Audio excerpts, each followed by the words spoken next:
Welcome to the Floyd Memorial Library podcast, where we sit down with the people who give shape, texture, and voice to life on the North Fork of Long Island. Some are rooted here by generations, others arrived by chance or choice, but all carry with them a piece of the story. We talk about what's changing, what's worth holding on to, and the currents of history, both quiet and loud, that run through this place. I'm your host, Christopher Bianchi, and for episode 230, we sit down with Agathe Snow, an artist whose life has moved between worlds and mediums. She spent part of her childhood in Corsica before moving to New York at 11, an age when everything feels heightened and unsettled. That early shift between cultures and languages and identities would quietly shape the way she sees the world. Before she ever imagined becoming an artist, she was immersed in the energy of restaurants, helping her mother build community through food, first in Corsica and later in New York. That sense of gathering, of performance, and of nourishment, intertwined, would later echo through her work. In the early 2000s, she became a defining presence in downtown Manhattan's art scene, creating immersive, chaotic, unforgettable environments, including a now legendary 24-hour dance party near Ground Zero in 2005 that captured the restless spirit of post-9/11 New York. In 2008, she moved to Long Island, where an almost accidental experiment grew into Mattatuck mushrooms, a working farm that feels less like a departure from art and more like its evolution.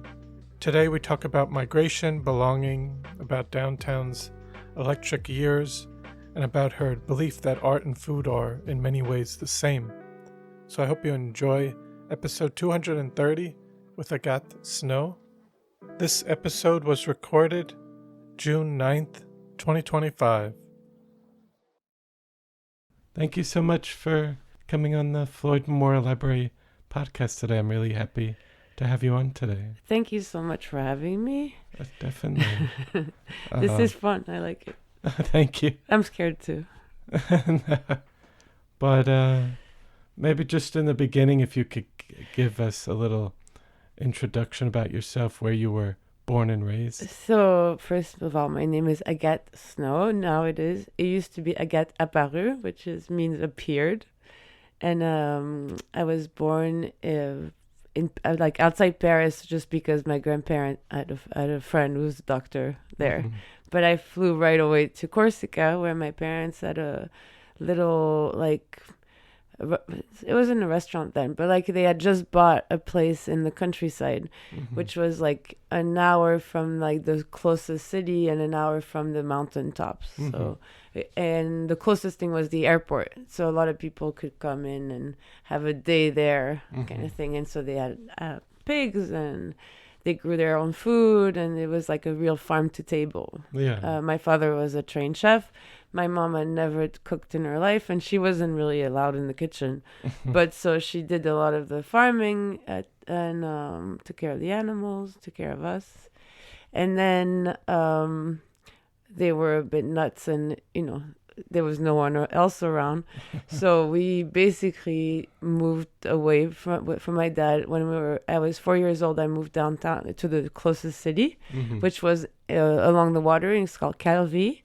And it's an old city in Corsica that used to belong to Genoa. So there's a big citadel, and we lived there. Mm-hmm. And my mom opened another restaurant called Le Poème, which had been the city, like the old city's bakery. Mm-hmm.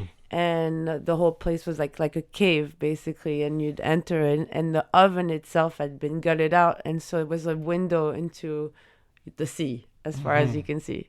And it was called Le Poème. The kitchen was on the third floor of the building across the street, and we would scream out the balcony, like, 3 salad this and 3 salad that, whatever. Run up and down 500-year-old stairs to bring the food down. Mm-hmm. And we did that from May to the end of November. Mm-hmm. So just like here, I'm a seasonal person. I'm always a 2-season person. I grew up that way. And then when I was 11, we moved to New York. Okay. And that's where I started being an American. It took a while. And then then I was still doing Corsica 6 months and New York 6 months until I graduated high school. And then I went to college, and that stopped. My dad passed away just at that year, and so then we didn't have to be there 6 months and to be with him. Oh, okay. Yeah. But I'm just curious, even going back, was your family always on Corsica? No. Not always. So no. So my parents met like a year before I was born. Oh, okay. My dad was somehow was working on a cruise ship and somehow ended up there, liked it, stayed. He was the newspaper delivery guy, and he was on the beach and like very good looking, like hippie dude. And so he opened a little snack bar right on at the train station. And then one day he was going to the downtown, so like it's still very old, but not as old as the Citadel part of the city. And he saw my mom, who was visiting her brother, who was in a theater troupe with two friends from. So my family from my mom's side is from Tunisia. They're Jewish from Tunisia, and they had just left Tunisia, like 20 years prior, not even 15 years before that.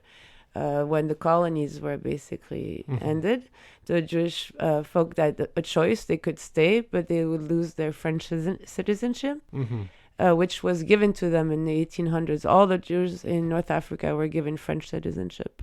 Oh, okay. And so but they were Tunisian. They always were. I think we reach back like so far back. We've been in Tunisia, and we never left that area. And then I guess some part of my family was in Spain, and they had to escape Spain in like 1492. But there was other parts that were in Tunisia at that time still. Okay. So that's my mom's side. And my dad's side is from northern France. He's like from Alsace-Lorraine, so where the French and German parts that came back and forth. So when we visited his family, they spoke German and French. And my grandmother was Polish, so there was a lot. That's their group. Oh, okay. Yeah, and there was lots of them, but we don't know them very much. Nice. Yeah. And not Jewish at all, and very racist. Yeah.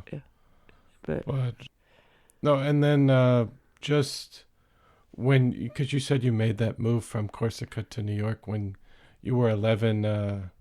What do you remember about that transition?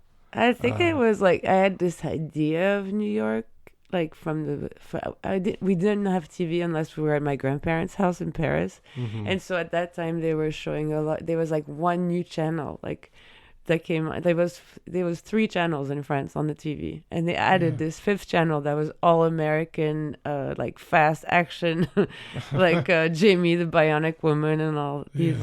And so that my idea was like trucks, bridges. It was like more not New York City at all. It was like more like America, like just out how big it was. That's what I had. And then New York in my head was like tall. And I basically found that. We moved to the Upper East Side to go to a French school, so that we wouldn't be too lost. I didn't speak a word of English. Like all I knew how to say was like sorry, and I would bump into people just to say my one word. And it was extremely different. Like we barely gone to school, and then all of a sudden we're like wearing uniforms and going to this very, very old school French school, very prestigious, and with kids with a ton of money, with chauffeurs and stuff. But it's so much more now than it was then. Like I think the French part of it kind of kept everyone safe from the money aspects of how rich everyone could possibly be in that school. And we were like, it didn't matter so much. It was really the kind of the French kind of covered up all of that. I don't know. And then I wasn't so New Yorker yet until my mom moved downtown. So she opened a place on the corner of Prince and Elizabeth Street, and that's when my complete love for New York City was born. Once you kind of got out of the upper. Oh yeah. It was that was 2 worlds. Like even though like the Corsican was like that was my life, and I lived it every single week, like 6 months at a time. and when I landed in Corsica, it was as if I had never left. Mm-hmm. And when I was in New York City, like my life started in New York City when I moved downtown. Okay. And I remember the first time I went to St. Mark Street and just seeing the people around, and I was like, that's what I want. Like, I want to be that. And there's everything I want on this street. You know? And the Lower East Side was just amazing. It was not at all gentrified then, so we had like all the bodegas where, you know, they were barely cleaning the Bowery. Was still the Bowery. Mm-hmm. And what year was this? this is 91, I guess. No, Okay. 80, yeah, 90. Okay. 89, 90. Yeah. So it was still very much the old Lower East Side. And then you had the Dominicans, Italians, Chinese, all kind of on that little corner, and a lot of artists living for very cheap. Yes. And so we, you know, I really saw like how they lived, and it was a great community. Everyone was on the street. It was like this kind of twilight, like a space with no name. Then it's been called now Nolita. Yes. But at the time it had no name.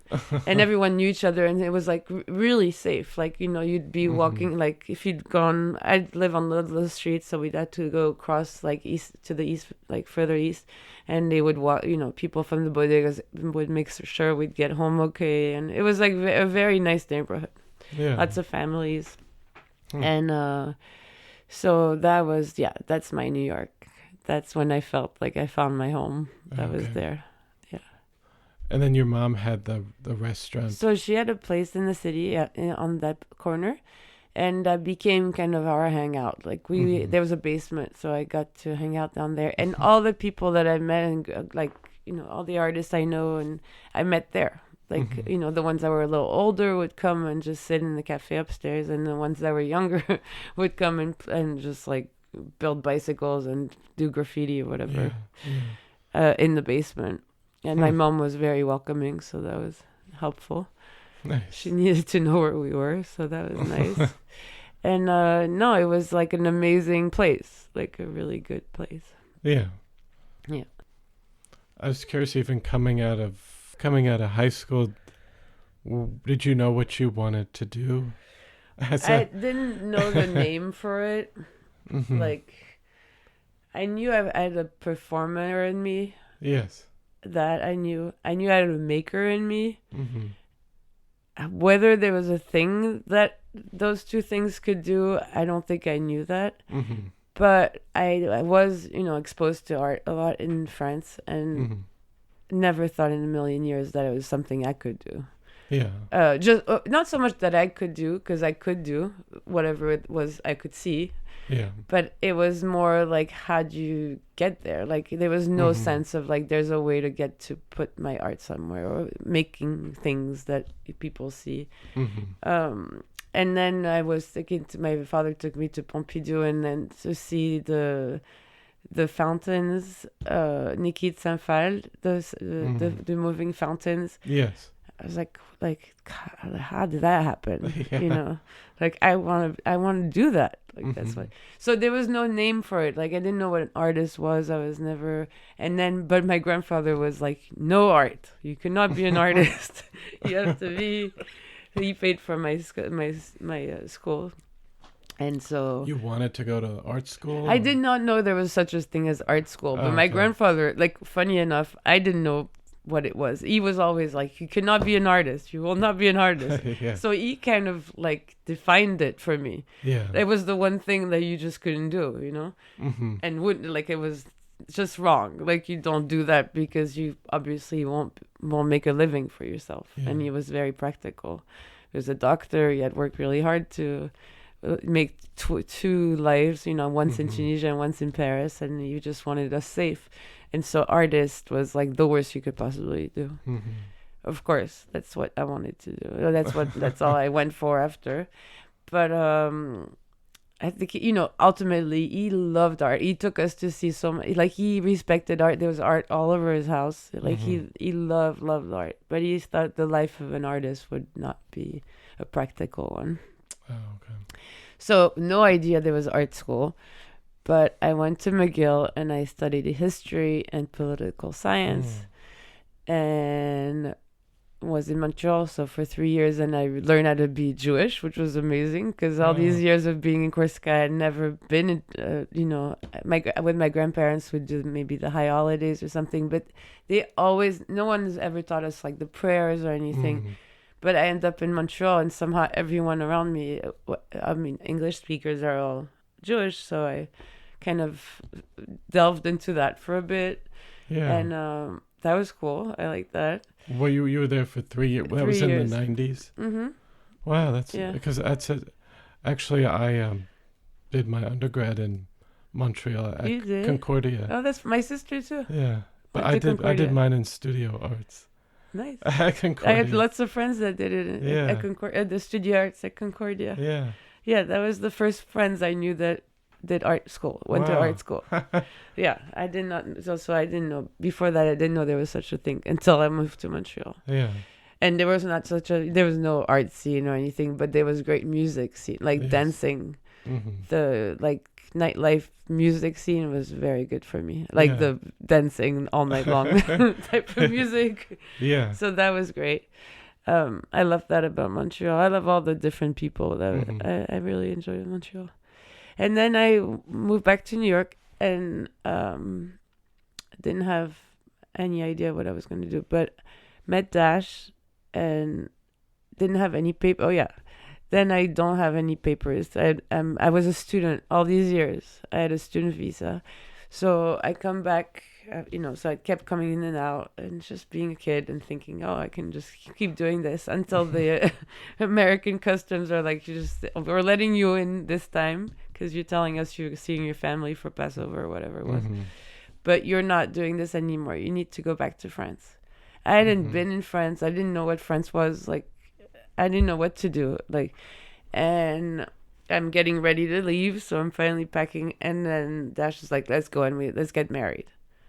So that's when we had to wait. Oh, yeah, because he wasn't 18 yet. So he thought we could do this, but so I was illegal for a little bit, and then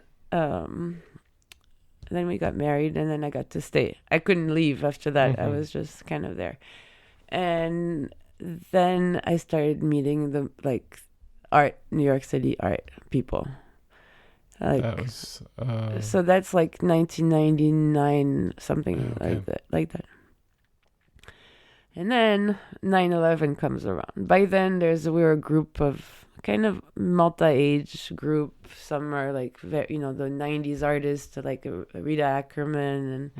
And we started knowing a few of like that generation. Yeah. And, but when then 9/11 happens. And it just completely changed everything.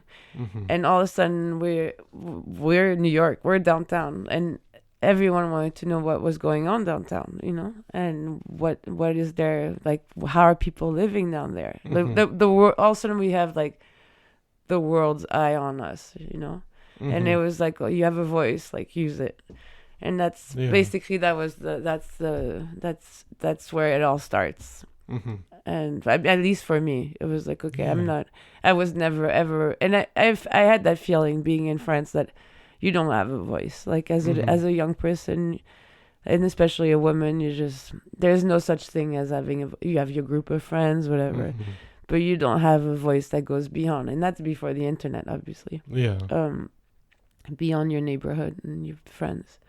But 9/11 changed that. Yes. Yeah. The landscape in that area. And were you living down there at that time? I was on Hester Street the day it happened, and I climbed on my roof and just saw, at first it was the ambulance, and climbed on the roof and just saw, I was above the Manhattan Bridge and saw just the people and lined up gray people just walking out of this, like leaving the city in tight rows, like from each edge of the bridge. And I was like, what happened?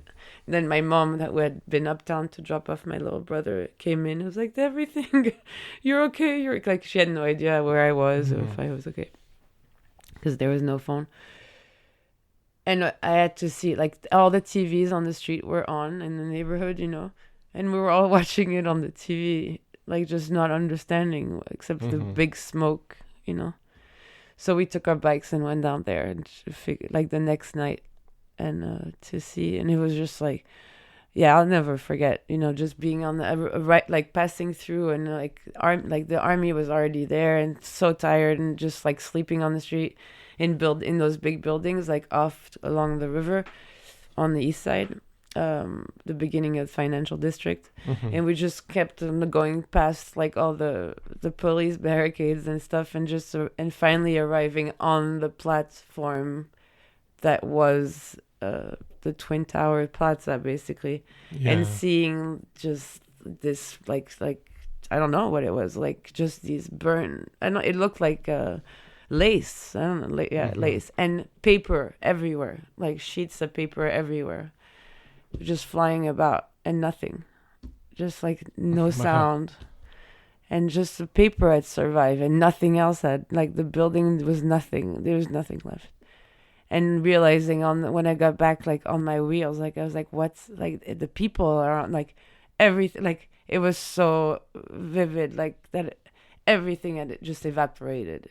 And the last thing standing was just paper, like so much paper that all the copier paper was left. Yeah. So that was definitely shocking. And I think we all kind of had to, like my whole group of friends, we all had to figure out what had happened down there. And then we got stuck below 14th Street, so you couldn't leave or you couldn't enter 14th Street without paperwork. I didn't have I didn't have ID. I was still illegal at the time, or waiting for, so I couldn't go above 14th Street, and there was no newspaper, and I couldn't go below Canal Street either. So I was like kind of stuck, and I just started doing, like I didn't know what was gonna happen, making dinners. Like I was just like, I have to cook. And so I started doing just like long tables, whoever's there, or on stoops, and it was like called Feed the Troops. And I was just basically feeding whoever in all different places, like kind of celebrating what was New York City, and the staircase, wherever, the ferries, and just serving food wherever I was, different. And the food had like, some kind of code or a sense of something. And then, so that's what I did. I was doing dinners, and then I started doing dancing. Like I was basically, I realized what I wanted was community, and what I had, that from that big explosion, like I wanted art was community was the art, like, and I just wanted to set a table for it and see what happened, and a ton happened. When you set the stage, like, and just have it ready. So that was really nice. Yeah. And then we had friends who actually went to art school at that time. So, and come back, and they're like, no, everything you're doing is art. And so I needed somebody to tell me that, like, this is art. And so that's why it took so long. So after they came back from art school, they did their first shows, they did everything. Then I could, like, it took years. But then I was like, okay, I am art. I am artist. Yeah. Like, so that's why it took so long. Okay. Yeah.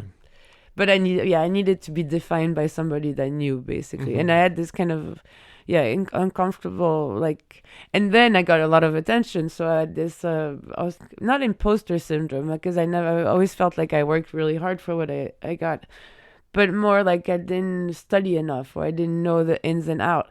Like, to be exposed to the real art world, so this is past 9, like, this is 2008, let's say. Okay. And then I'm exposed to the art world in all its glory, like with the galleries, and I had no idea how that worked, like the museums, I was just so happy to do what I was doing. I couldn't believe it, like to get paid to go like make things, and just like, it was incredible.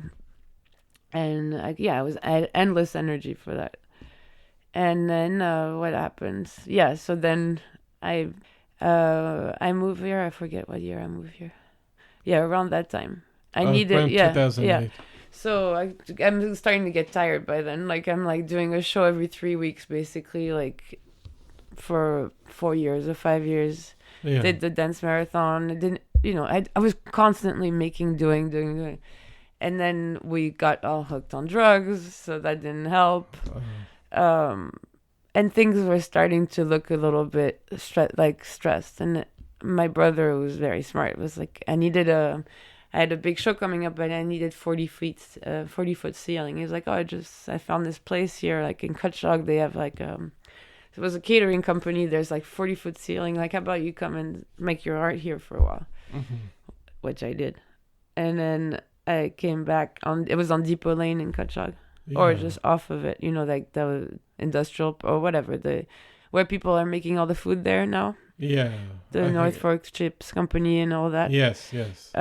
It's along Sound Avenue on the, so the landscape company, it's like that huge landscape company off a Depot Lane on Sound Avenue. I had the building part of their building, like next to them. And then behind that, they started opening all the kitchens and stuff off of Cox Neck. But anyways, I had this building. It was incredible. So then started doing the collages there. Moved to Berlin to this, and then I get pregnant. Yeah.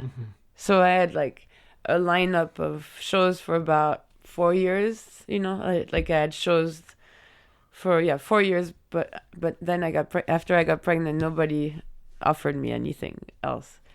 But I still had all these shows to do, right? Yeah. Like I had 2-3 years worth of shows that I had to finish.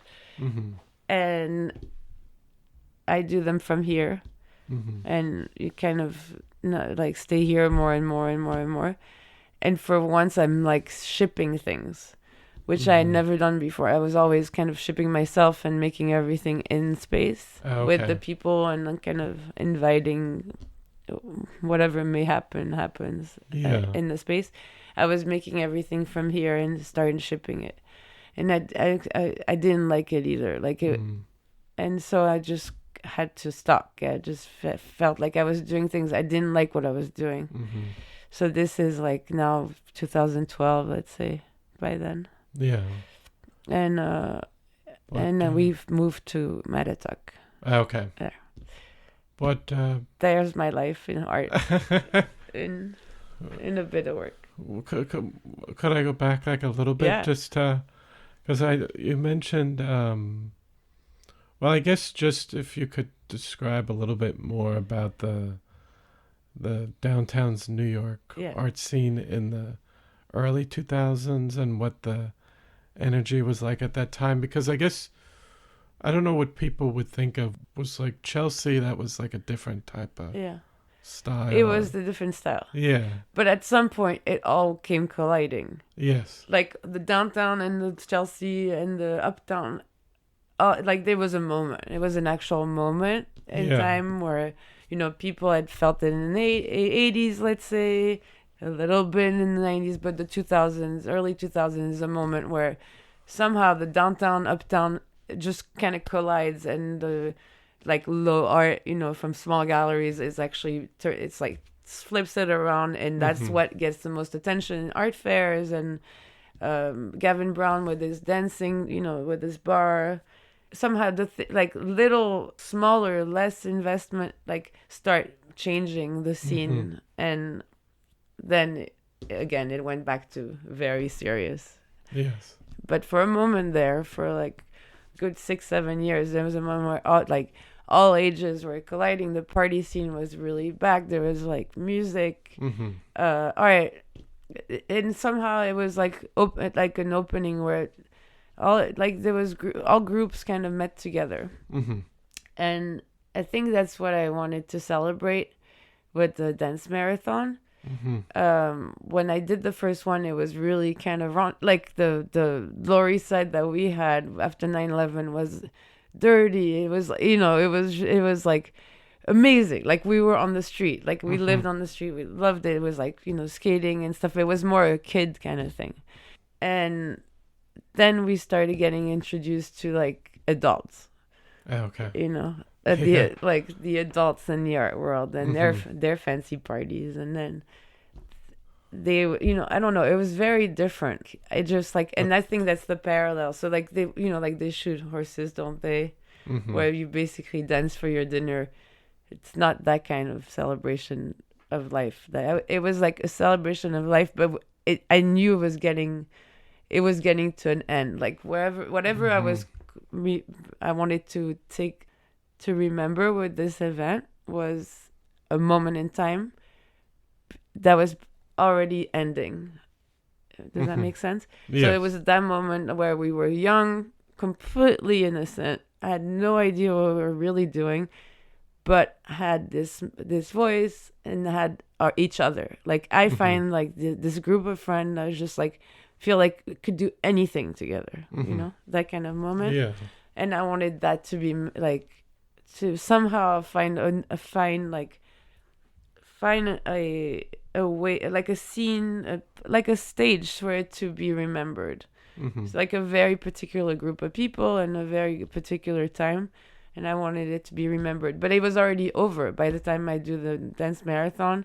9/11, like they're rebuilding. New York City is like America now. Like it's not. Because that was 2005. Yeah, it's things have changed. Yeah. There's a ton of tourists, a ton of money coming in. And it's not the New York that I knew as a kid. Yeah. It's a whole new New York.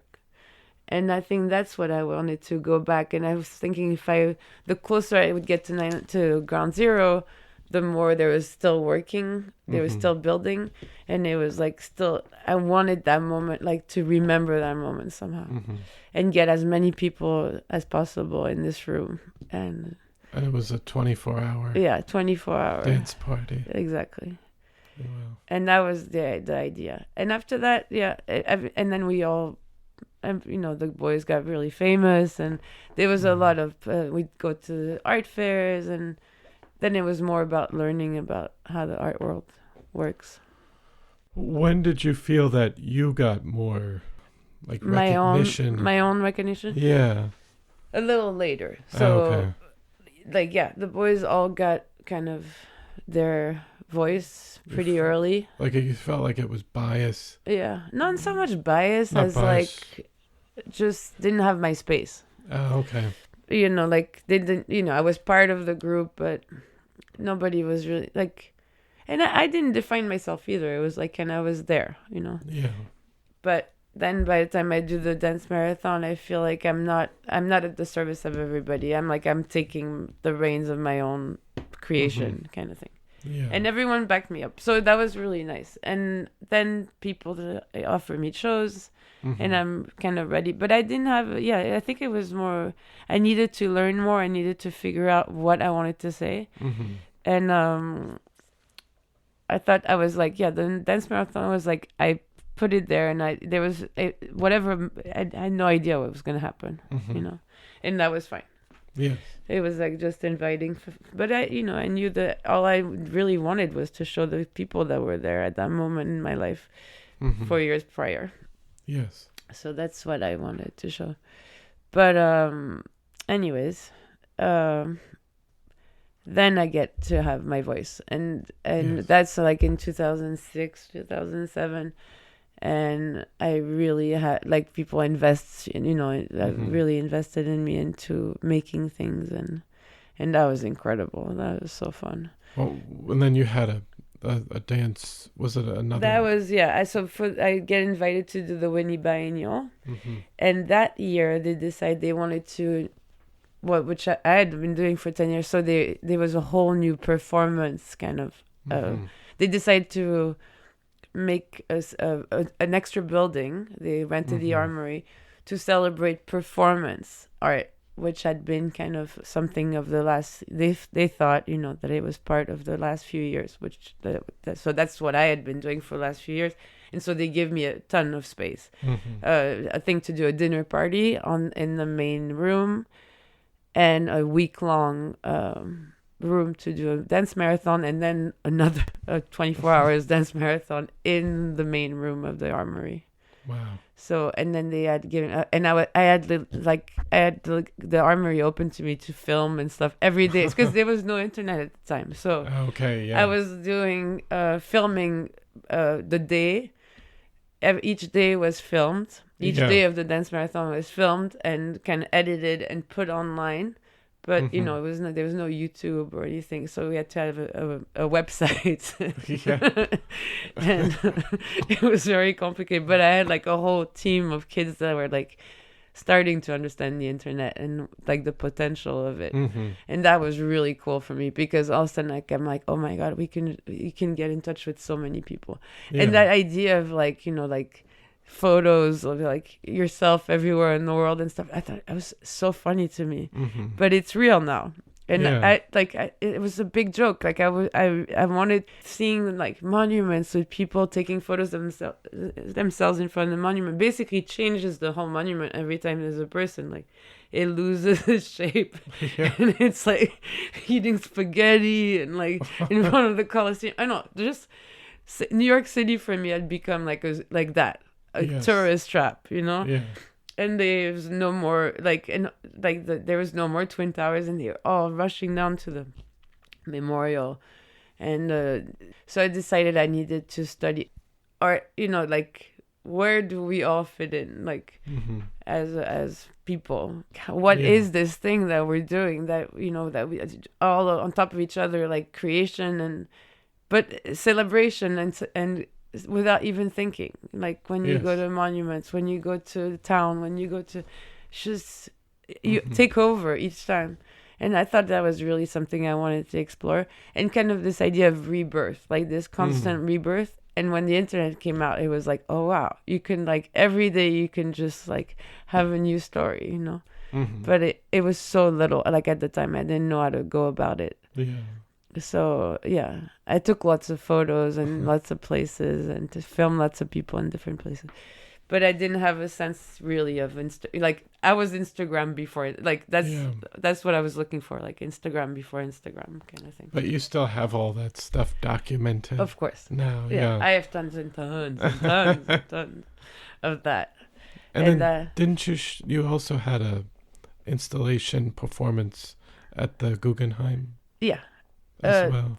Another dance marathon? No. That was another dance marathon. No. I did a show in Berlin, the Guggenheim in Berlin. And that was when I was about the monuments and the people, and it was like all me all over, like traveling the world with my family. And then basically it was called All Access World, and all the monuments, kind of all the shapes. So you had like the minarets and the thing. There was like an imaginary company that would basically build your monument. And you could select from parts of all different famous monuments. And then you could stick yourself on it, and that was the idea behind it. Nice. Yeah, so there was like big, and there was a big map across the world, and you could reposition everything. And obviously, and the material. So the materials inform everything for me. There's gushy stuff, like slime. Yeah. And then there's things that had a function that don't work anymore. But I love repeated shapes. Like, for example, like I love vacuum cleaners. Like I've always loved them. Like toilets, I love them. Like I love the shapes, you know? Yes. So there's a lot of like hard shapes that I like, and that I like to make soft. Also, like, so I always play with like shapes and make them like different materials, and then repeating them, like whether I use the real thing and repeat it over and over. I had done another show at the Sculpture Center, where I had the whole downstairs was basically an old electrical plant. So it was like a circular underground tunnel that was on the basement of the Sculpture Center. And I made the Asshole of New York City. It was called the Asshole in New York City, and it was an attempt at conversation with my male artist counterparts. And so the Asshole of New York City was because it was this long tunnel underground. I had 40 vacuum cleaners like in a ring, where you'd pull on this. It was like pull me. You'd pull on this little string, and the vacuum cleaners were all turned on at once and basically suck you into the asshole, and then you couldn't come out of it. The asshole in New York City, you step in, you can never come out. And each ring was inspired by a different artist of like my friends, like Dan Cullen, like Terrence Coe, I don't know, whoever it was, Banks Violet, and it was an article about like the hit boys of New York City from in one magazine. It was just like so hilarious to me. So I just put that, and it was like the know all and end all of all conversation. These guys had figured it all out, you know. Yeah. And I was like, put that and the vacuum cleaners, and I was like, okay, let's talk. And they let me do the show. Like, so it was all rings. And then at the end, Nate Loman had given me like a round kind of, you'd done these, what are they called? Bullet hole paintings. Okay. And so round one with a tiny painted bullet hole, and it was at the very end, and you couldn't go out that way. It was the end. So I managed to talk to Nate at the end. That was it. We're born the same day, and we seem to always have a good conversation. Nice. So that was the end of that show. Yeah, there were so many ones. I really liked video. Did a lot of videos that with women. So there was one called the attitude exercise videos, which I really want to redo as a middle-aged woman, because the outfits were really good. It was like kind of Playboy bunny wearing like snow boots, like snowshoes, only like situation, like very, very stupid situations where the girls would act their attitude. Act out your attitude, and then so it would be things that you do on YouTube basically. And I was doing tons of these like sketches already. Yeah, that's what I was like. So that's all I wanted to do. So the sets were minimal, just a bunch of fun. Sometimes I actually called at some point the Playboy channel wanted to do a documentary. What do you call them? Those a reality TV show about all of us. And so I'm like, can I get some Playboy bunnies to help me for this project?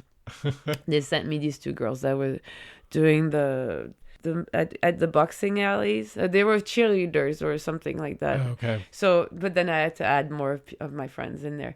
So that started. So I did a lot of that, and then I did a lot of work with Marianne Vitali, who was and we did a lot of like face-offs in art where we're like double vision with like two sides of a different coin, but like it was very fun. So a lot of performances together.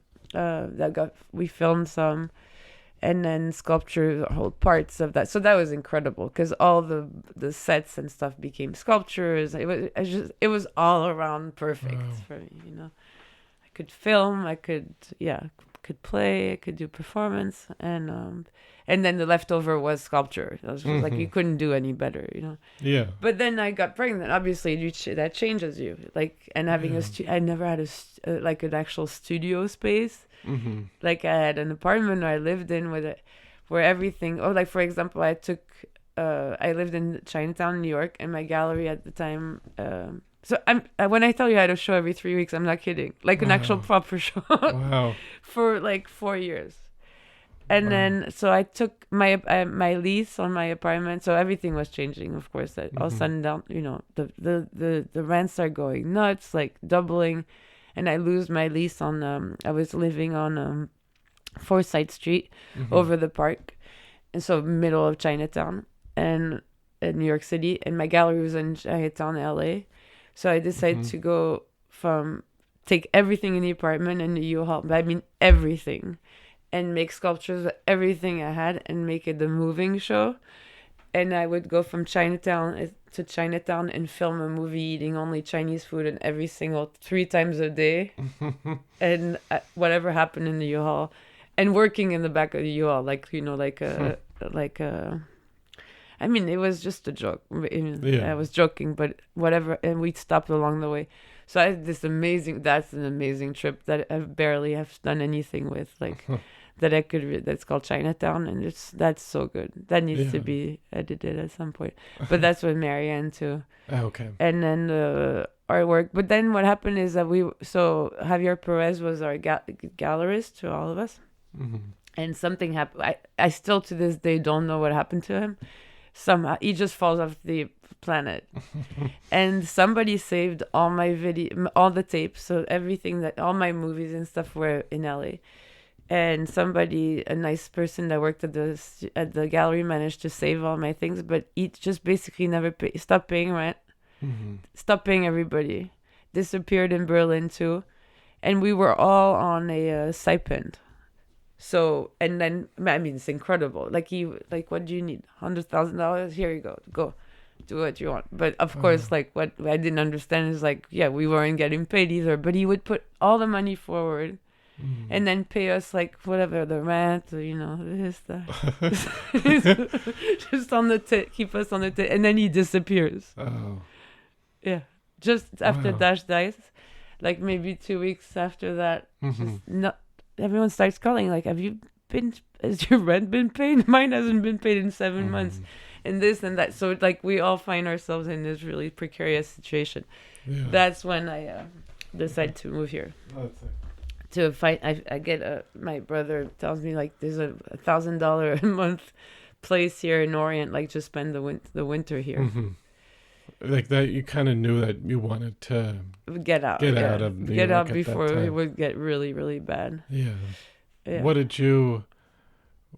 Had you visited the North Fork before I didn't that? even know it existed. Okay. It was really funny because I spent Did you spend time on the South Fork? yes, like Dash's family was from Sag Harbor. Oh, okay. So we spent like he had so many. His Calvi, like his Corsica, was Sag Harbor. So we spent tons of time here. And one day I took this jitney somehow. Why I don't know. My mom was living in Shelter Island. She moved after 9/11. I have there's 2 batches of children. So I have a brother that's 16 years younger than me. Okay. So when 9/11 happens for me, it's like I'm at perfect age. For her, she has a little kid and she wants to take him out of the city. So she basically leaves the restaurant, leaves everything, and moves to Shelter Island Okay. to raise my little brother. And I go visit them. Sometimes I try to go visit them and jump out the Ginny on Queens. Like I could not leave New York City. I was like, I'm not going out there. I could not leave. Like what happened? Like if I left, something would happen. Like I can't. Yeah. And then also to go to Shelter Island, it was like an island I can't get out of. Like I was so panicked. But it was a crazy moment. And so all of a sudden I'm like, okay, yeah, I'm gonna move to what? The North Fork? North Fork. What is this? And I'd taken the Ginny and saw like, oh, it's like the place with antiques. Like I thought I'd seen like antiques or something. Yeah. But my brother had met a woman from Southold, so he's like, no, there's another. There's a thing called Kutchuk with the 40-foot ceiling. Yeah. So that's what, yeah. So, and the North Fork's amazing. I mean, I didn't know then, but how amazing it is. And then you had a much bigger studio to work with. A lot of studio space and but no materials, because in the city you have all the stuff in the city on the street. Okay. I would just like walk at night and pick up everything I needed, add a few things. So I had to all of a sudden like make things like from scratch. But one thing that saved my life was my brother, again, the same one, Alex. He decides he wants to do a food truck, but that's before food trucks were something. So he buys a tool truck from a man here. Okay. And so there was pegboards all over the wall of the truck with ropes to hold all the tools. It was a really old tool truck that would sell tools, a truck that sells tools. Yeah. And he comes to the house in Orient that he had found for me for the winter. He was like, "Can you do anything with this?" Like all the paneling of the guys. So it was like all the weird things with beautiful roping that he had done. Like I don't know, maybe 20 years he was using this, and all the scratches. I mean, it was amazing. These panels are just art themselves. And he dumped them on the floor and he's like, "Can you do anything with that?" And I was like, "Oh my God, they fit together. There's holes. All I need is a few pegs." I go in the basement of the house I was renting for the winter, and they had like the most ugly colors of paint you could possibly imagine. Like, but I was like, okay, I have to use that too. So I painted them, and I made these. There was black. There was a good black, like a good matte black. There was gold, like a very gaudy gold, and then a red, like that that kind of dark red. Yeah. And some weird bathroom, something color you'd use in a bathroom. Yeah. So I took these and I painted each one, and then I started cutting them up with a saw because I didn't know, I had nothing electric at the time, and made flowers. And I was just like, this is it. Like, I finally have a 3-dimensional flat work that I can sell, because without Javier paying for me to live, like, I had nothing. And I never really sold art. Like, I was making things and he was just like selling it. I don't know. I had no idea what was sold, not sold, where it was. I would do it, leave, and move. You're like, I'm done with that work. Yeah, because it kept coming anyways. Yeah. But a lot of your work was very immersive kind of experience. And then it's like, how do you sell something exactly like that too? And then when it wasn't, it was also all about movement. So I always had like some kind, I wanted to have slime. Like, I wanted it like to own that movement, like some kind of material that just made you think it's moving, but at the same time it's still like, so everything was on wheels always. Always use some kind of plaster or concrete or something as like a base for like the mud. And it's the mycelium. It's like the same thing, like it's the same threads that were in the dinner party, like the dance marathon. Basically, it's a thread. It's like the goo, the glue that gets you all together. That's what I wanted in the sculptures, and I got that. And everything. And I invited chance. Always use bad tools. Always use non-artists to help you out. Places that like kitchens. Don't use art to make art. Like, and that was what I wanted. Nice. Yeah. And so they would end up, and they were very, very improbable. Oh, and lights, like flashing lights. I really like disco lights. That's really good. That's my favorite lighting. Disco lights, some kind of sound of music, like disco dancing is always good. Nice. And some live parts, so like plants or something. So that was kind of the idea of everything I was doing. There was that. Yeah. And a lot of soft sculpture, so very impractical. So when I found the pegboard, it was like a eureka moment. I could make, and I did for the last 20 years, basically 15 years now. I've been making these, and they've been paying for us. Like, we've been surviving off these pegboards because I could keep making them constantly in different colors and this and that. Yeah. All of a sudden now I'm like, I even drill through. Before it was like, no, you can't drill through it. It has to fit. Like, you have to put the peg through the hole, where it matches. And I paint. So no, it's been amazing. So that's a real Long Island creation. Yeah. Yeah. And you've been doing that since coming out here. Yeah. This has been my Long Island thing. But then I did that, and so then a few here and there I did like come do this show maybe once a year, but I haven't really done much like I used to, as many like exhibitions and but I'm like getting to a point now where I know it's happening again, like where I'm like, okay, this is bubbling up, it's coming back. And I obviously, it's so nice to have independent money coming in with the mushrooms that I could feel like I don't need a Javier, or I don't need this one. Obviously, it'd be really nice to have somebody come and tell me, here's $200,000 to make whatever you want. But I'm getting to that point where I'm just like, I don't need to make everything. I want to have, I want to do something that's so much bigger than me, and so much, I want to redo things I've done, like, and redo them more alive, more fast, like, and they don't need to stay. Like, I don't even need to sell them. They need to be like back then, where it didn't matter. Like, it was just about making people being part of it and having this amazing show, Yes. Yeah, definitely. And not needing to survive off of it. Yeah. But could you talk about how Mattatuck mushrooms Well, that was yeah. Good So starting. I've always foraged Okay. with my father. He's from Eastern France, so it's part of their diet. Like in Polish, and he's always had mushrooms. Like we always had mushrooms. And in Europe, you go with your little basket. You go to the pharmacy. They tell you good, bad. So you learn along the way which one's good, which one's bad. Yeah. Here, I think I went foraging maybe once, and in Canada another time, but it wasn't at all, it wasn't at all something I was doing. I get to Matituck.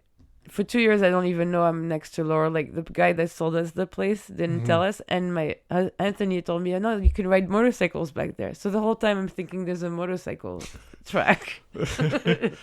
And then finally, I've, like, stepped out behind my house, and there's, like, 400 acres of woods. Like, wow. And it's incredible. And literally, I find myself, like, running, like, I have a new persona in those woods. Like I'm not myself. I'm not kidding. Every time I enter these woods, I'm like, and I'm surrounded by the world, like the nature. I'm so happy to be in nature, and to have this here is like completely like I love this. I can't be without the sea. Like I'm a sea person, so no matter what, I needed that. But to have the woods too, I can't even express it. Yeah. And so I started foraging here, like, every summer, all the time. And then my sister, who's still in the city at the time, well, I'm already out of the city by then, she was doing a lot of urban farming.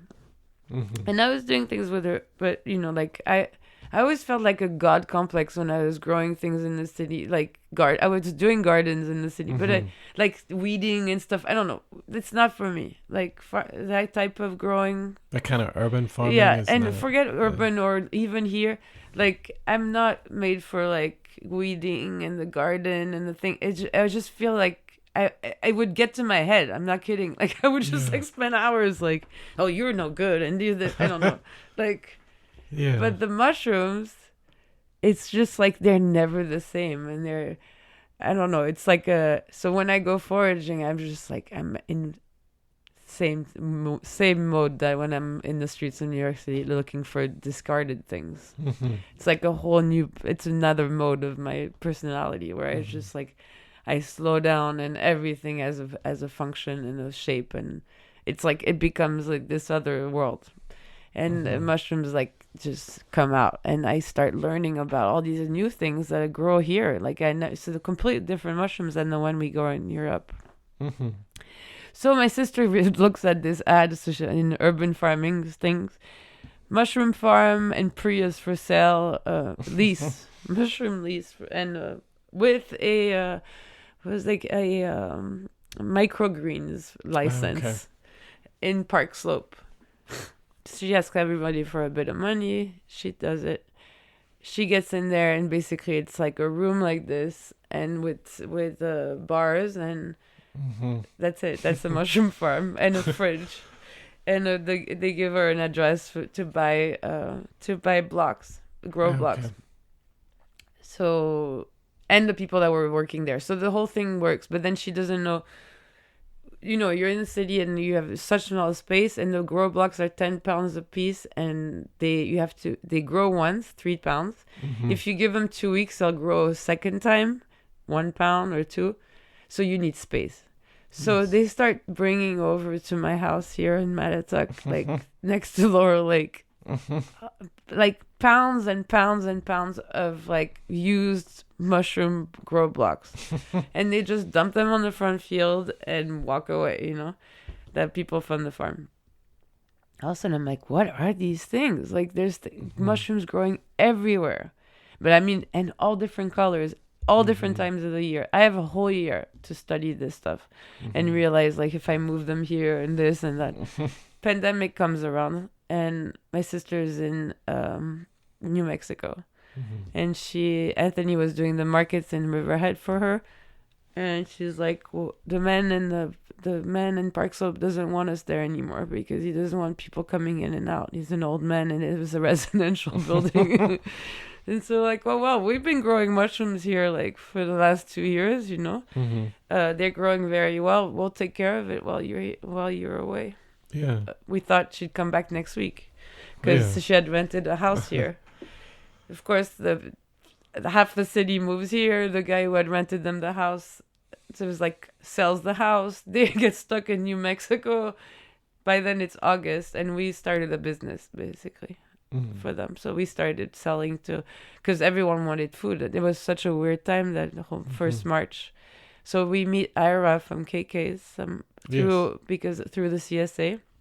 And we said, we have all these mushrooms for sale. He's like, you know what? I'm going to start a CSA. You guys can add your mushrooms to it. And that's how it all started. Nice. Yep. Wow. And then my sister eventually comes back.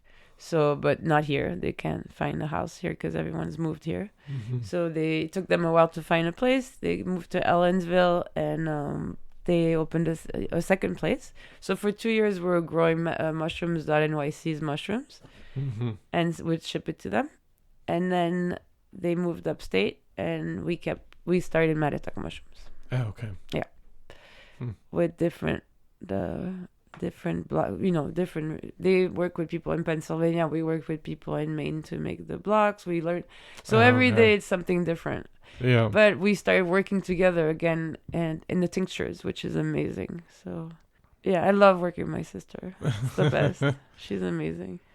And so how has it been so far, just even the last 2 years? It's been amazing. Yeah. But what's been so beautiful, more than the mushrooms, and it's the community we met here. Like we've had such luck with the people we've met, and between Eight Hands and Ira, and I mean, they've helped us out so much, and they were so welcoming and just taught us so much. We knew nothing about farming. I mean, when I say nothing, like we were the accidental farmers for really like. And it's been an amazing place. And the best has been to welcome people to our place. The tours and the people coming to the farm, that's the magic. Yeah. That's it. Definitely. Yeah. That's the whole thing. And to learn the mushrooms themselves are like, they're the community makers. And people are so into it. They love the shapes. They want to know everything. And I don't know everything, but everything I learn, I teach. And we give away all the blocks, the spent blocks for compost every April and May. We give tours every Sundays. We really we've created like a real community meeting place, which is so cool. Yes. And we're just expanded. We added an extra space to be able to welcome more people throughout the year inside. So, nice. And what's really fun about our place is I think for people is that they look at it and it's an upcycled sculpture basically, where it's like where mushrooms are growing. We started in the duck house. The duck didn't like his house. We started putting mushrooms in there. Then we used my shipping containers from my sculptures from the Guggenheim. One day they arrived with huge cranes, huge boxes, and they basically stuff it all in my studio. So I was stuck. So I've been getting all the boxes out and making mushroom houses out of them. Oh, okay. And putting the sculptures out on everywhere. And then people started bringing things, they were so amused by the artwork. So I was like, if you have anything to double, if you have two things of the same thing, bring that over. So we started getting sinks, and then we started getting life vests. And then I got bicycles and bicycle seats and balls and and with everything I make something that I leave on the place. And so it's been really, really fun. Oh yeah, we had last year was mannequins. Everyone was bringing us mannequin parts, but we realized this year we had to take them down because a lot of people were scared. Oh. The kids were getting scared. They were everywhere and coming out of all. Yeah. That sounds fun. It was really fun. But also, you mentioned something. You said that art and food are always the same.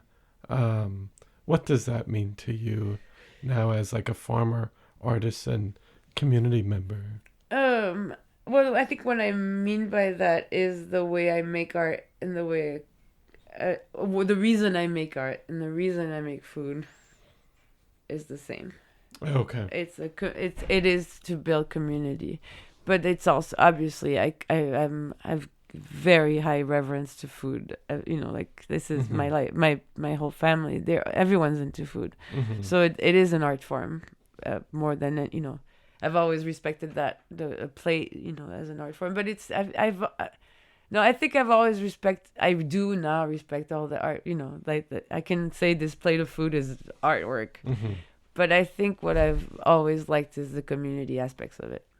That you could, around, like, just beautiful, like a delicious or a beautiful tomato can make a beautiful tomato sauce. And then you can sit people around the table and eat it all together. Like, it's the same as the art. It's like the materials, like, inform everything. And they need to be, if you find them on, if you find them even better, if it's something you find yourself, and it's beautiful to you, and you would decide to share it, and you share it in a particular way. That's what I mean by it. It's like it creates community. So yeah, definitely. Yeah, and when I made food, I was making art. Like the food I was making was art. Yes, because it was inviting. It was a whole idea behind it. Like I wanted to have people sitting there, and it was part of once everyone sat down and did started dancing on the table or whatever it is. By the end of the night, that was the art. Yeah. That had happened. That moment was the art. Yes. Yeah. I think you mentioned that you see some more possible in terms of the art. Yeah. I feel it bubbling. Yeah. Bubbling again, but. No, but it's cycle. It's cycles. So it just works. That's the way it works. The art world is like people. It's really cutthroat. You're wanted, and then you fall off the edge basically, until you want it again. Yeah. So then you have that's for everybody. It's the same. It's like you have your youth part, and then you have your middle career, and then you have your old age, and then you're done. But and then somebody else deals with you. Yeah. But I think I'm finally, I'm just at the age where I could possibly, if I got my everything together, and I feel it. Like I feel like I can I can finally have that freedom that I had back then to make the art I want to make in the way I want to make it. I can travel again. My son's big. Yes.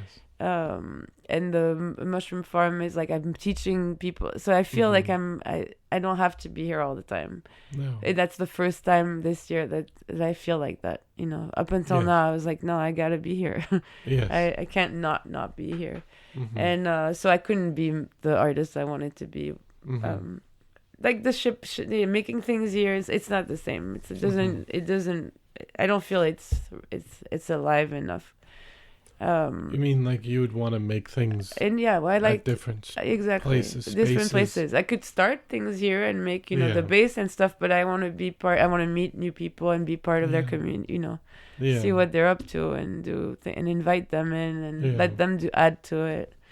That's how I like to work. But I really want to redo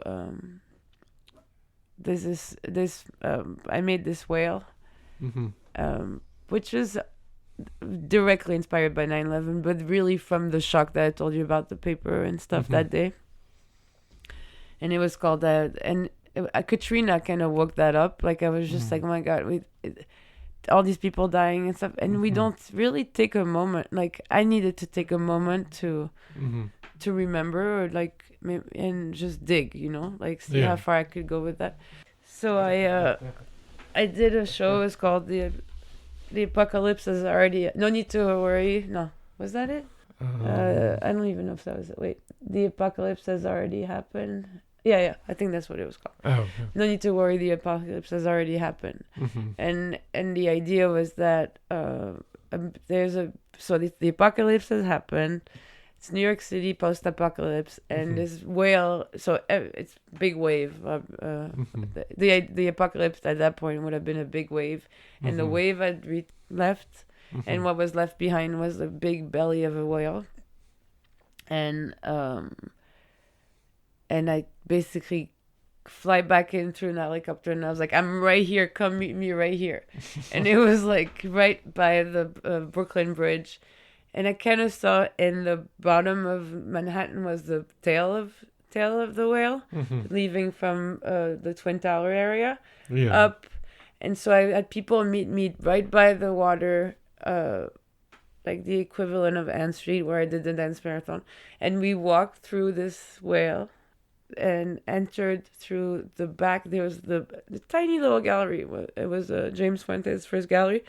But there was a back entrance, which he didn't even know existed. I was like, what's that grate in the back?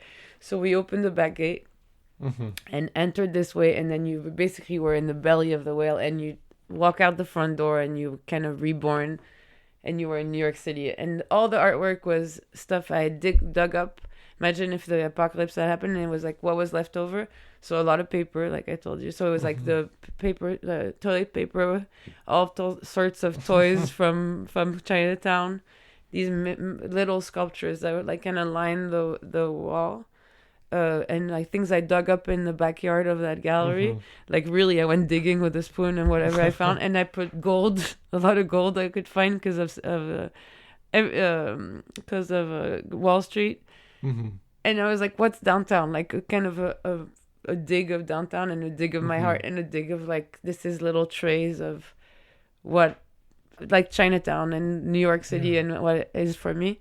And then you just walk out and you hopefully try to be a better person and try to walk out and, you know, do something good with yourself. So that's what I wanted to do. Of course, now it's 20 years later, 20 years, and nothing's changed. Yeah. But I want to redo the same sculptures, but this time I'm going to have them have oyster mushrooms come out of them. Okay. So they won't be, you know, you could activate them or not, but they won't really be like an artwork for sale because they won't last very long. And then I want to remake the whale. So the idea would be this time to wear the whale skin instead of going through it. And at first I wanted to start it in LA and have it, because I have to do a show in LA because I still have a gallery. So this whole time, while I was not making art, this gallery has been growing and growing. So now they're a proper gallery. And they're called Moran Moran. And they've been taking care of all my things while I was kind of out of the picture. Wow. So it's been really nice. And so I wanted to do a show with them with that. So we do but of course, and it was about burning the skin, like, and put, like, the skin would be on fire. But after the fire is in LA. I'm not doing a fire. I'm not doing a skin on fire. Yeah. So I'm going to do something else. And I think it needs to be like one side of the skin is like kind of a memorial and the other side is like a living thing. Okay. So I wanted to do in two towns, like two. So I wanted to do LA and Paris would be one, and then Seoul and New York would be another. Okay. So that's what I want to restart with. But once I restart, I have to have things ready to like. Yes. I can't. I have things People to show. They want this like. So what have you been working? What have you been doing? So I have to have some other things. So I'm like, the guy next to me has I'm gonna do these pegboard pieces, but out of metal, steel pieces for outside. So I have those, and then a few things. So I have things. Nice. Yeah, but that would be in the next couple of years. Okay. And then so there'd be performance and art, and I don't know what else is gonna happen with it. But the mushrooms will be part of it, which I haven't done yet. Okay. Yeah. I've been doing mushroom paper to incorporate I did a collaboration with Randy Palumbo that has the lighthouse. Have you been to the lighthouse? He bought the lighthouse off of Orient Point. I haven't been there. And he made the most insane, beautiful installation, and it's exactly like with crystals and all these like his visuals are kind of like the mycelium alive and the caves and. So we did an art show where he basically used the mycelium of reishi to make his artwork, and I used the fruit of the reishi to make my artwork. Okay. And ink. I made ink, and so I made paper, and drawings, and he made these amazing cooked mycelium work with like shaped. So the same shapes he's using in the he uses a lot of like kind of how do you call it? Like not geometric at all. Like imagine a map, the up and down map. Elevation. Yeah, an elevation map. Yeah. So imagine if you just cut out things and they fit into each other. Yes. Like, so there's a small peak and then a pillow and a pillow, bigger pillow. Yeah. So he does soft like that. And Yeah. then he made that in mycelium. Ah, okay. Cooked mycelium. And then he was using the underground, I was using the overground. Mm-hmm. So that was the only time I used the mushrooms so far to make art with. But I really want to do something where just like, you know, after a couple of weeks, there's like mushrooms growing out of everything. Yeah. And just like the whole artwork is eaten by the mushroom, basically. Wow. Huh. Is the idea. Cool. Just so that it's gone. Yeah. Yes. It'd be really Nice. nice. Yeah, it's like the back of it. So that's where I want to go with this. Okay. But I forgot the question. No, I think it was just, kind of maybe what things you might be working on Oh in yeah, the future. so that's where I'm at. Yeah. Yeah. Where hopefully I'll make enough money to back myself up. If not, I'll find somebody. Yes. Yeah, it was really nice. I went to Paris. So the first time I walked in the Guggenheim Museum, I was like, I'm gonna have my retrospective here. I was so confident, so sure. There was no doubt about it. They called me the following week. I'm not like, they're like, oh, can you do something for our benefit? After that, I got 2 shows in there. But that's the confidence I want to have, because I know, like, it's like I just knew it. Yeah. And just out of nowhere last year, I get a phone call saying the Pompidou just has your artwork, was given your artwork, and they want to show it in the last show before they closed down for 6 years. So I was like, okay, I should probably get myself to Paris and check it out. While I'm doing that, I get a thing on Instagram. Rick, some person called Rick, says, I'm showing your work in this show. I have no idea what he's talking about. And this museum in Hamburg. So I packed my backpack and I was like, okay, I'm gonna go for 5 days, by like as if I'm a 20-year-old, travel through Montreal. And I just came back from that. And so I get there, the most amazing, first of all, to have my artwork in the Pompidou, which everything started because of the Pompidou, was incredible. They had put my work in like a vitrine with like du buffet and boys. It was like I was like in the best of company. Like it was incredible. The show was so beautiful, and to feel like just, oh wow, I am part of something, like part of this history, was really good. But then I get to Hamburg, and it's 20 minutes from the center of Hamburg. The old forest of the Habsburg starts. So they didn't cut it down. They still own it. And then it's just in this little enclave. This guy has a museum, which is an inside-outside museum, and the trees are part of the museum. Like the trees are actually artworks, and there's artworks everywhere. And then he has the most incredible collection of work. And the guy that opened the door is the collector, and he's the one that wrote me on Instagram. And he invited me to tell me that he had just bought all this work of mine from Saatchi, because he really believed in my work and wanted it to be remembered. So I was like, come on. Wow. And so in 2 weeks, like these huge pieces, I really thought these were like gone, and he found them. Wow. These 3 huge You crosses. didn't even know where they had because I thought everything was in storage and everything was unpaid. Like nobody had paid for these storages. The heaviers disappeared. Yeah. And I didn't know he was selling. I didn't know anything. So it turned out that Saatchi was getting really old now. This guy was like, I'm going to go and find all the artists that he really loves and buys it back from his collection before it all gets kind of dispersed. Yeah. So that was that. So it was really nice. So I came back with a lot of like, okay, I can do this again. Yeah. Yeah. That it wouldn't fall in an empty cup kind of thing. Yeah. So that was nice. And but I love the community. Like I found that like I'm so fulfilled by the community here, and just like I was so fulfilled by the community I met in New York City. Yeah. This is amazing. Like I love, and I think that's the most. You asked me what's the most surprising thing.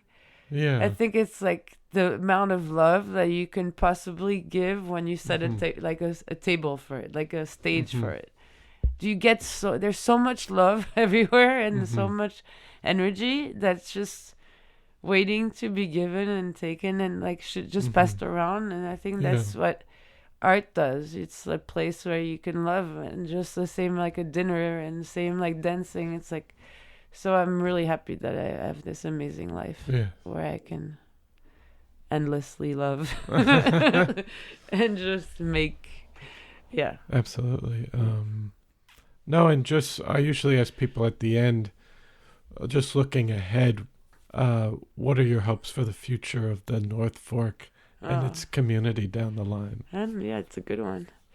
Well, it's changed. I mean, everyone, obviously, it's like yeah. New York City. It's like everyone tells you, like, oh, it's not the It's same. not the same. Mine was different. And there's families that have been here for 300 years. Mm-hmm. There's new families moving in, and I think that honestly, the mix is beautiful. Yeah. I think a lot of people had to leave, but at least they made some money. I don't know. I think the North Fork is about blue zone living.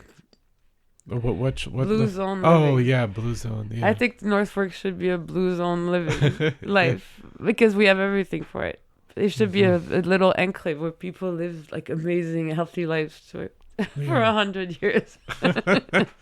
'Cause with all the good food around and the nice people. Wouldn't that be nice? No, I have great hopes for the North Fork. Yeah. I think there's a lot. And I raised a North Forker. Like, my kid is North Fork.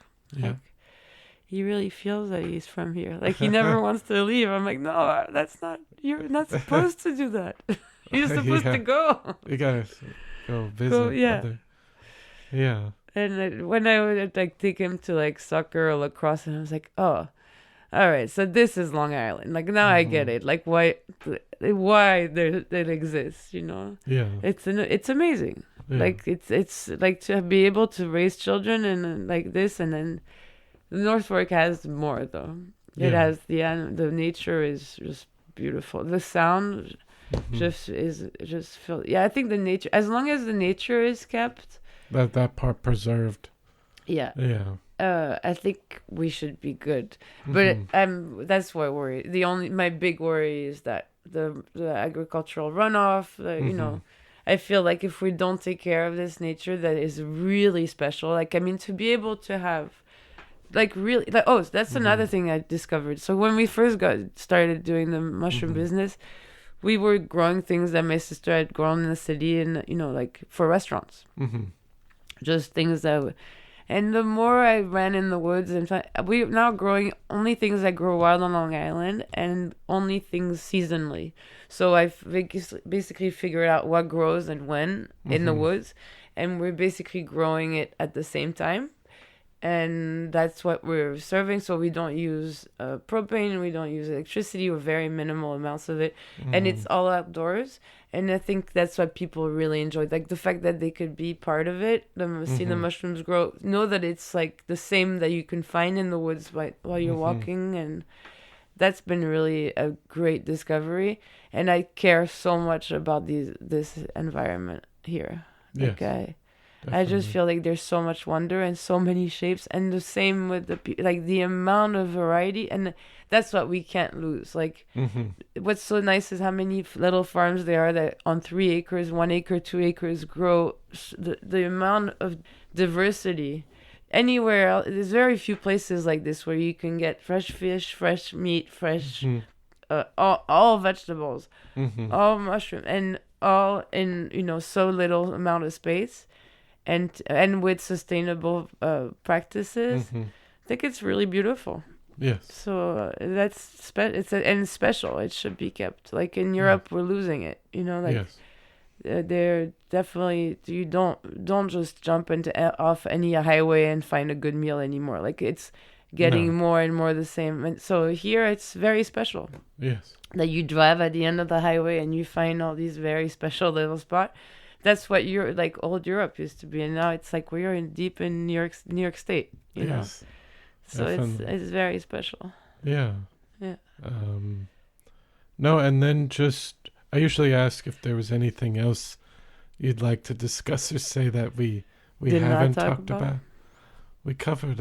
Yeah, I think we covered a lot. Oh no, I people used to always say like the feminist, like you said, if I felt like And because I was a woman, I didn't get my share of the pie. Bias, Yeah. Well, now I'm part mushroom, so I don't care. Nice. So yeah. Yeah. It's fine. I'm something else, and I can ring it in. Definitely. Well, I want to thank you so much for taking the time to come on the podcast today and share your story. Thanks for letting me say. Yeah, definitely. Thank you. That was fun. Well, I hope you enjoyed episode 230 with Agathe Snow. I want to thank you for listening to the Floyd Memorial Library podcast, and we'll see you next time.